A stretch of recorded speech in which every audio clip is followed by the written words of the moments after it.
There's Karen screaming at the top of her lungs while the front door of my house is splintered wide open. Behind her, 2 HOA officers in knockoff tactical gear are being restrained by real cops.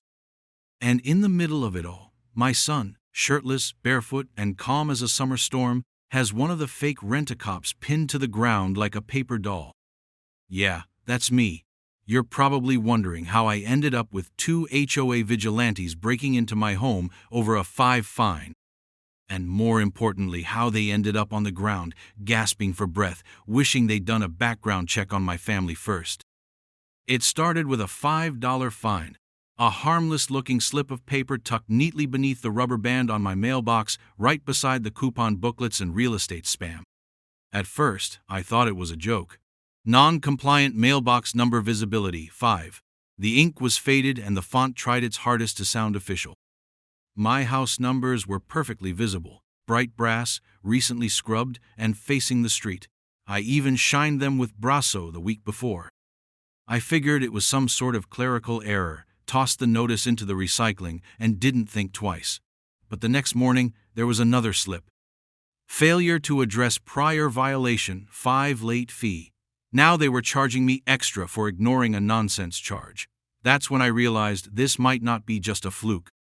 I walked across the street and knocked on my neighbor Ron's door. He's retired Navy and doesn't tolerate stupidity. You get any weird HOA fines lately? I asked. He nodded grimly, holding up his own notice. Improper lawn edge symmetry. $5. We looked at each other and laughed, then stopped laughing. That week, more of those pastel-colored tickets started showing up. Each one with a different reason: uncleared debris, 1 twig on driveway, trash bin visibility during non-approved hours, holiday lighting left up postseason. It was a single solar light shaped like a snowflake still out from January, always 5. Always signed by the same name, Karen Blanton, HOA Compliance Director. Every neighbor I spoke to had at least one, some had 4 or 5. It was like she was going door to door with a clipboard and a grudge. We tried to let it slide. $5 wasn't worth the headache. I figured if I just paid one, maybe it'd stop.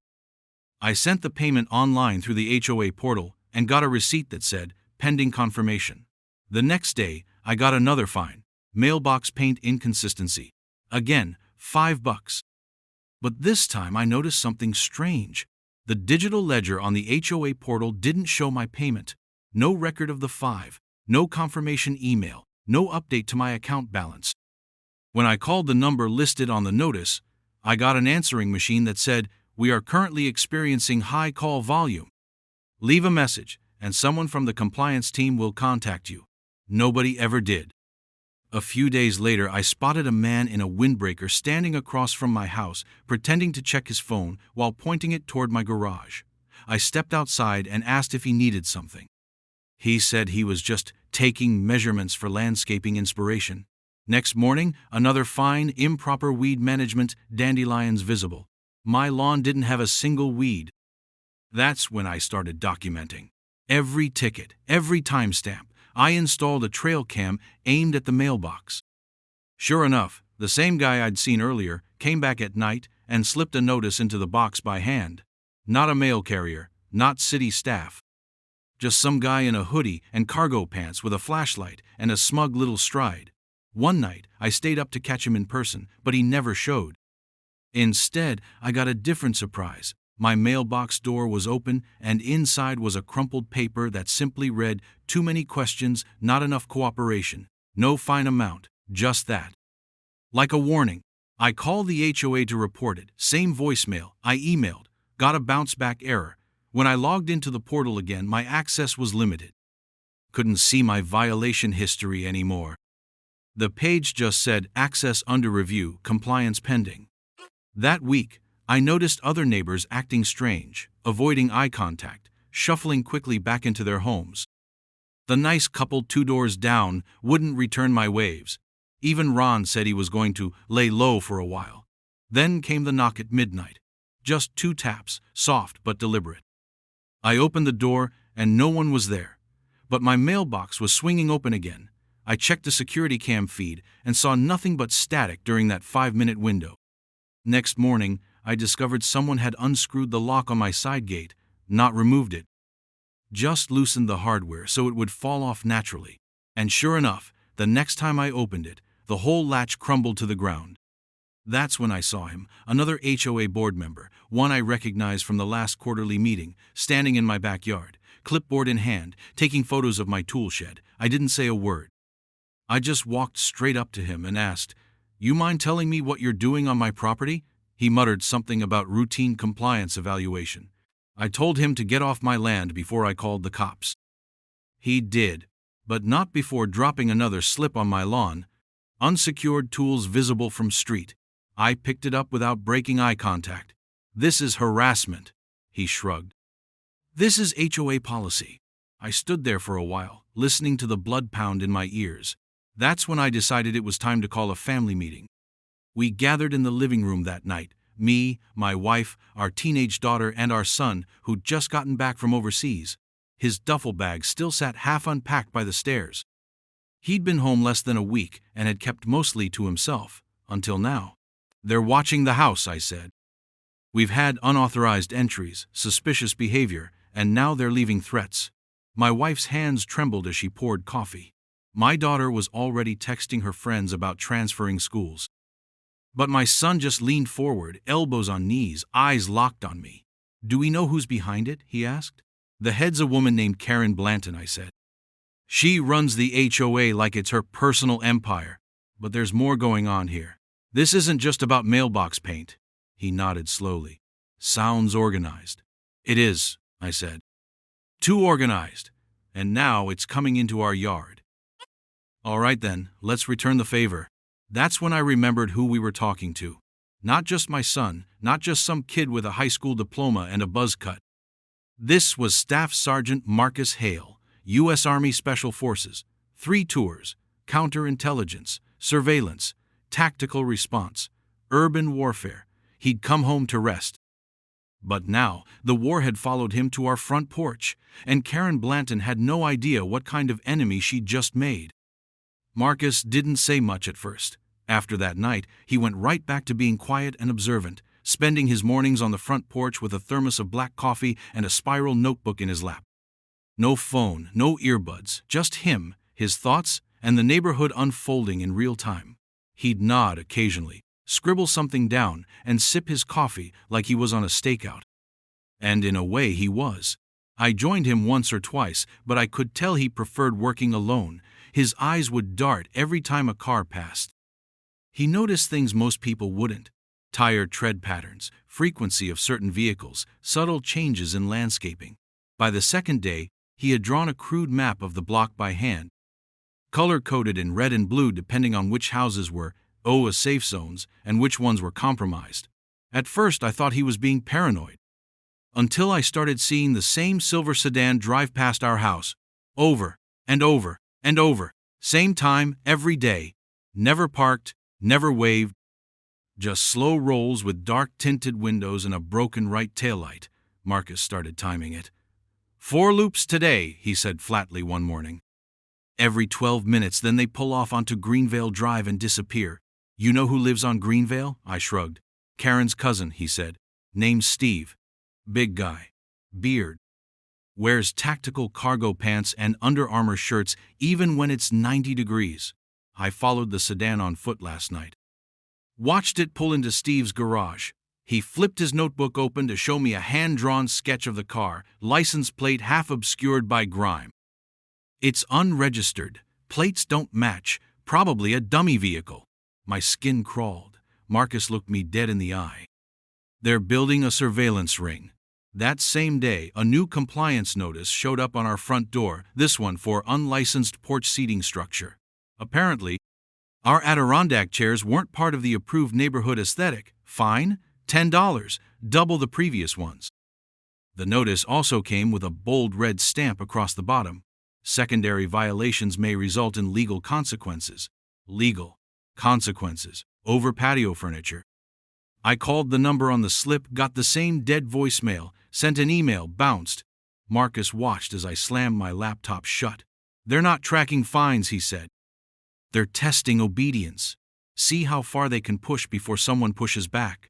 The next morning, we got 3 more tickets, one for excessive driveway debris, a single leaf, one for unauthorized garden hose storage, coiled and hung neatly by the way, and one for vehicle overhang because my truck's hitch stuck 6 inches past the sidewalk line. The fines were now $15 each.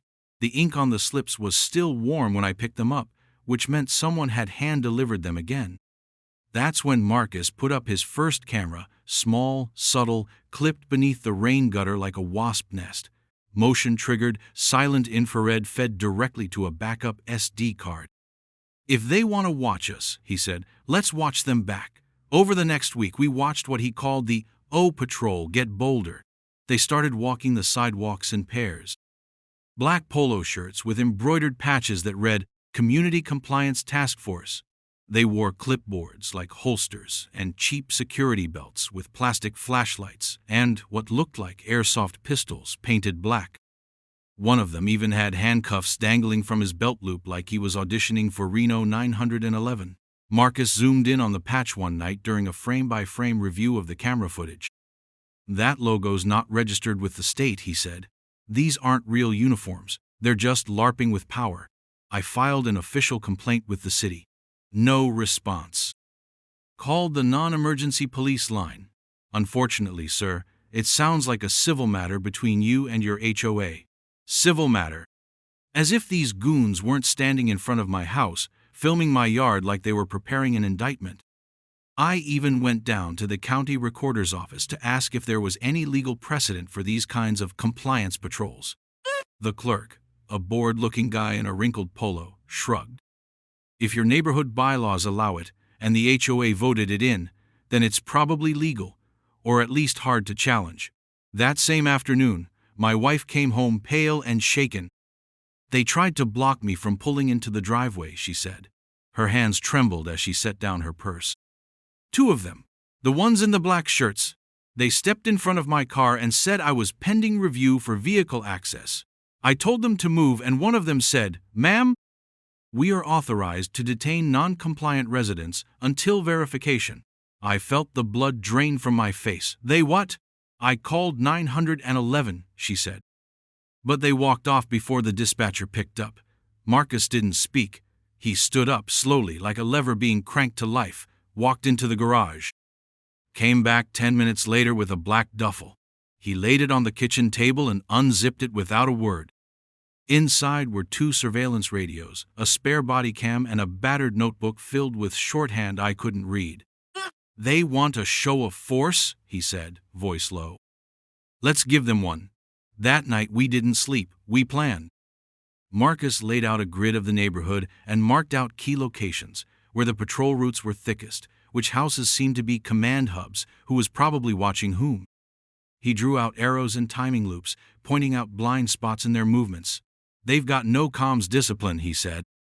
"No pattern rotation. They move like mall cops who watch too much CSI." He had already hacked a radio frequency and discovered that their earpieces were just walkie-talkies on public bands. He recorded a few of their calls, including one where someone referred to us as Code Red, hostile residents. The next morning, Marcus left the house wearing his oldest hoodie and a baseball cap. Said he was going on a walk. I didn't ask questions. He came back 3 hours later with a thumb drive and a smirk. "Got a nice look at their home base," he said. Karen's cousin Steve, he's storing their tactical equipment in his garage. Racks of black polos, plastic badges, even these ridiculous little name tags. He plugged in the drive and pulled up photos of a shelf stacked with what looked like rubber bullet pouches and riot vests made out of canvas. "These idiots think they're running a militia," he said. "They're 2 Mountain Dews away from declaring martial law over uncut grass." Meanwhile, Karen continued her campaign of financial assault. The next ticket was for 50. Repeat offender penalty. Level 3. With it came a notice that we were now being considered for lien processing and might face escalated interventions if non-compliance persists. The wording was legalese soup. But Marcus parsed it easily. "They're trying to scare us into submission," he said. "She's hoping we'll either leave or pay up." "She's wrong on both counts," I muttered. That night, we added new locks to the side gates and mounted 3 more cameras. Marcus kept watch from the front porch, headset in ear, listening to the patrol frequency. At one point, I heard him chuckle. "They think they're being followed," he said. "Guess they're not used to playing the game with someone who actually knows the rules." I asked him what the plan was. He looked up at me, that calm storm brewing in his eyes. "We wait until they cross the line, then we bury them in it." It was the kind of Sunday morning that felt like a sigh. The air was still, the coffee was hot, and for the first time in weeks, nobody had left a pastel-colored violation on our doorstep. My wife had just pulled a tray of cinnamon rolls from the oven, our daughter was sunbathing on the back porch with earbuds in, and Marcus, silent as ever, was posted in his usual spot, halfway reclined in the rocking chair with that 1,000-yard stare and a mug that said, "World's okayest son." It was peaceful, too peaceful. And when you've lived under siege by a homeowners association gone full Orwell, peace feels more like bait than a blessing. I was halfway through my second cup when it happened. A crack, high-pitched and wrong, split through the house like a bone snapping. It wasn't the front door creaking or a branch falling. It was glass, shattering, sharp, targeted. I bolted up so fast I knocked my chair over. My wife dropped the coffee pot and grabbed our daughter, pulling her into the house as I sprinted through the back door and into the hallway. The noise came from the front of the house, my office. I barely made it to the foyer before I saw the splinters. My front window, the one beside the porch, was a spiderweb of broken panes. And through it climbed two figures in black shirts, black tactical vests, black boots. The words HOA Enforcement Unit, printed in block letters across their backs, like they were SWAT and not Steve and Chad from the Fantasy Football League. One of them, shorter, stockier, was already inside, boot raised to kick in my office door. The other followed behind, waving a flashlight around like he was looking for hostiles. They weren't subtle, they weren't careful, but they were inside my house. I opened my mouth to shout, to demand they freeze, get out, do something, anything, but I didn't have to. Because beside me, Marcus moved. He didn't speak, he didn't yell, he didn't ask for clarification. He moved like liquid shadow, a quiet wind through the hallway. In one fluid motion he was across the room, intercepting the first man before his boot could land on the door. A hand shot out, open palm, shoulder grab, and the man's weight shifted. In a blur, Marcus stepped in, turned his hips, and redirected the guy straight into the wall. Drywall cracked. The man grunted. By the time he realized he was falling, Marcus was already pivoting toward the second intruder.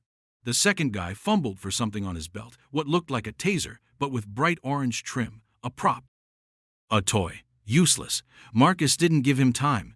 He lunged forward, swept the guy's leg with surgical precision, and planted him face first into the hardwood floor. The air left the man's lungs with a sad little oomph. No wasted movement, no hesitation. Marcus knelt beside the two groaning figures, took the curtain cord from the living room drapes, and zip-tied their wrists behind their backs faster than I could blink. "Clear," he said. Just one word. That was all. My wife peeked in from the hallway, clutching our daughter, and I nodded. It's okay, it's over. But it wasn't. Not really. Because the chaos outside hadn't stopped. A neighbor had seen the men break the window and called the police. Sirens wailed in the distance, growing louder. A small crowd had already formed across the street, nosy residents with phones in hand, recording from behind hedges and mailboxes. And then came Karen. She strutted up our lawn like she owned the soil beneath her shoes, arms flailing, voice shrill enough to strip paint. "Those men were performing a citizens' enforcement action," she screeched. "They had legal grounds. They were detaining a non-compliant household for refusal to pay HOA-assessed penalties." Her face was redder than her lipstick. She pointed at me like I was the one who had kicked in my own window. "You've been warned multiple times. I have it all on record." Behind her, Steve, the same cousin who'd been running their bootleg supply garage, stood with crossed arms and a cheap GoPro strapped to his chest. I stepped onto the porch where Marcus was calmly tightening the knot on the second man's wrists. "They broke into my house, Karen," I said, "through a window, while armed." She huffed. "They're certified security contractors." Marcus picked up one of their sidearms and dropped it on the porch with a hollow plastic thunk. "This is a prop gun," he said. "Spray, painted black, weighted with BBs. He tossed the second one beside it. The badge on his chest? You bought that online? 50 cents of aluminum and a fantasy. There's nothing legal about what just happened here. Karen's face twitched. You're not authorized to detain them, she shouted. You're not law enforcement. Neither are they, I said. And just then, the squad cars pulled up. 2 of them, followed by a black unmarked vehicle. Sirens off now, lights spinning lazily, the kind of police presence that suggests someone higher up had gotten wind of the situation. Officers stepped out, hands on their belts. One approached slowly, taking in the scene. The shattered window, the zip-tied men on the porch, Karen's hysteria. Someone want to explain what happened here? He asked. Karen practically launched herself toward him. This is an HOA matter. These 2 were conducting a scheduled compliance inspection when the homeowner and his thug son attacked them in broad daylight. She had the gall to look offended. This is vigilantism. This is criminal obstruction. The officer held up a hand. Ma'am, I'm going to stop you right there. He turned to Marcus. You the one who detained them, Marcus nodded. They broke in through the window, he said. Armed, no warrant, no legal authority. I stopped the threat. No lethal force used. Restraint only. The officer bent down, picked up one of the fake pistols, turned it over in his palm. This is a toy, he said. Spray painted. Barrel still plugged. He motioned to his partner. We've got impersonation of law enforcement, illegal entry, and criminal intimidation. Maybe attempted assault, depending on what the DA wants to do with it. Karen's mouth fell open. What? No, you don't understand. They were acting on behalf of the Homeowners Association. They had jurisdiction. The officer didn't even look at her. Ma'am, your HOA isn't a sovereign government. He pointed at the broken window. This is breaking and entering. Then he pointed at the 2 men still face down on the porch. These 2? They're going in. And finally, he turned his gaze to her. And you? You're next if we find out you orchestrated any of this. Steve took a nervous step back. Karen looked like she'd swallowed a live crab. This is a misunderstanding, she whispered. A procedural error. No, ma'am, the officer said. This is a felony. Within minutes, the 2 officers were hauled off in cuffs. One was sobbing. The other refused to make eye contact with anyone, his little HOA badge dangling pitifully from his shirt like a participation trophy. Karen was pacing now, phone pressed to her ear, demanding to speak to her lawyer, the mayor, God, anyone who could salvage what was left of her paper-thin authority. Steve tried to blend into the crowd, but another officer pulled him aside for questioning. The neighbors? Oh, they were loving it. Phones out, lenses zoomed, documenting every second. By the time the last squad car pulled away, our front yard looked like the aftermath of a coup. Broken glass, zip ties, one sad-looking compliance ticket stuck to the bottom of a boot. I stood beside Marcus, both of us staring at the chaos. You good? I asked. He nodded. They came in thinking they were tough, he said. Should have read the room. I looked out at the neighbors, the torn-up tickets, the shell-shocked remnants of Karen's crumbling empire. I think the room just read them back. Pressing charges was the easy part. The 2 fake officers were already in custody, booked for felony breaking and entering, criminal impersonation, and unlawful detainment. The evidence was airtight. Our security footage, the plastic guns, the broken window, and the curtain cords still knotted neatly around their wrists. Karen tried to spin it. Claimed it was a rogue enforcement action, unauthorized by the board. But the problem with fabricating an entire compliance militia is that you leave a paper trail, especially when your payroll is being covered by community dues. Within 48 hours, a judge granted us a protective order and issued subpoenas for the HOA's financial records. That's when the real fun started. My son, Marcus, made one phone call to an old friend in the state attorney general's office, a man named Parker Kim, former JAG, now working white-collar crimes. He owed Marcus a favor. You said they were impersonating government agents? Parker asked, voice sharp through the speaker. Wore uniforms, carried weapons, claimed to enforce legal action? Yep, Marcus replied. All while acting under a fake authority granted by a neighborhood association. Parker exhaled slowly. All right, send me everything you've got. That puts this squarely in federal jurisdiction. Turns out the Department of Justice doesn't have a sense of humor when it comes to impersonating law enforcement, especially not while armed and conducting raids under made-up authority. A task force was assembled, subpoenas were expanded, and within days, the IRS and the DOJ had shown up at the HOA's modest one-room office with a search warrant and a crowbar. What they uncovered went far beyond our quiet neighborhood. Karen, bless her heart, had been running a full-blown shadow economy. The so-called security unit wasn't just a couple of cosplay commandos. They were being paid under the table, cash withdrawals labeled as discretionary maintenance and non-itemized enforcement fees. Where was the money going? Right into a dummy landscaping company registered to Karen's brother-in-law in Arizona. Arid Ridge Design, LLC. A business with no trucks, no employees, and no website. Just a bank account. And a paper trail that reeked of fraud. HOA dues, ours, our neighbors, even Karen's own board allies, were being siphoned and laundered through that shell company to pay for everything from surveillance equipment to Karen's personal vacations. Airline tickets, spa retreats, home gym equipment labeled as community wellness investments. They even found a hot tub billed as a resident therapeutic feature installed in Karen's private backyard. Every single phony violation, every $5 fee had been part of the scheme.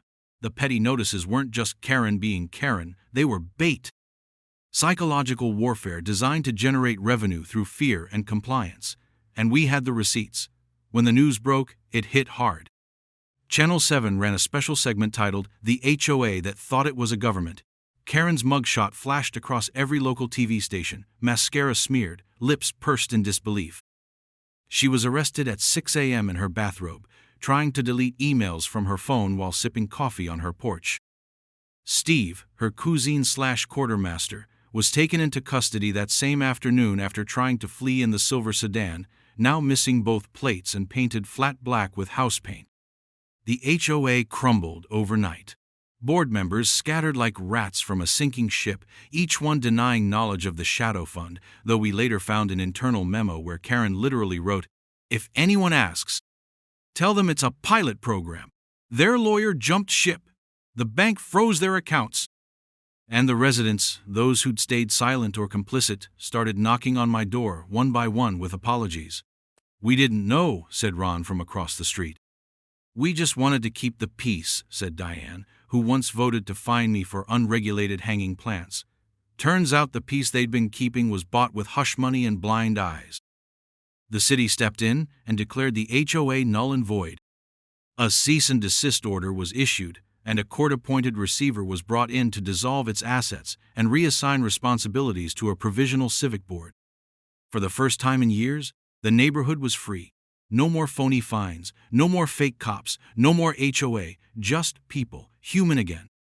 We held a community vote on what to do next, and by overwhelming majority, we formed a new resident-led civic committee, volunteer-based, transparent, and strictly limited in scope. No power plays, no dues without full accounting, and absolutely no tactical enforcement teams, ever again. Karen's house was seized by the state to recoup misused funds. When it went to auction, nobody in the neighborhood bid. Nobody wanted her ghost on their lot. Eventually, it was bought by a nonprofit that turned it into a community learning center. I pass it sometimes on my morning walks. Same rose bushes, same walkway, but the mailbox now reads Community Resource Center. There's poetry in that. My wife, once terrified to pull into her own driveway, started gardening again. My daughter stopped sleeping with her lights on. The mailbox was repaired, new door, reinforced bracket, numbers painted in gleaming silver like a badge of honor. Marcus took his time fixing the porch railing, the one the fake officers had cracked when he threw one of them into it like a sack of potatoes.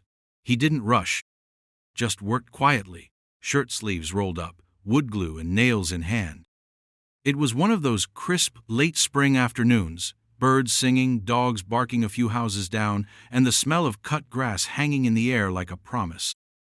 I watched him from the porch steps, a mug of actual hot coffee in my hand this time, no sirens in the background, just peace, earned peace. Not the kind you get from silence, but the kind you win after a storm. You think she'll get prison time? I asked. Marcus shrugged. At least 5 counts of wire fraud, 2 of impersonating an officer. Tax evasion. Obstruction. That's before the feds decide if they want to tack on conspiracy. Sounds like a long fall. He wiped sweat from his brow. She climbed a tall ladder. I laughed. All that for what? He looked up at me. $5. The corner of my mouth curled. I leaned back, let the sun warm my face, and stared at that perfectly painted mailbox. All that, I said, smirking, for a $5 fine. Freeze frame. The camera pans wide. No sirens, no marching black shirts. Just one man, one porch, one family, whole again. A mailbox shining like a war medal, and peace growing in the cracks where fear used to live.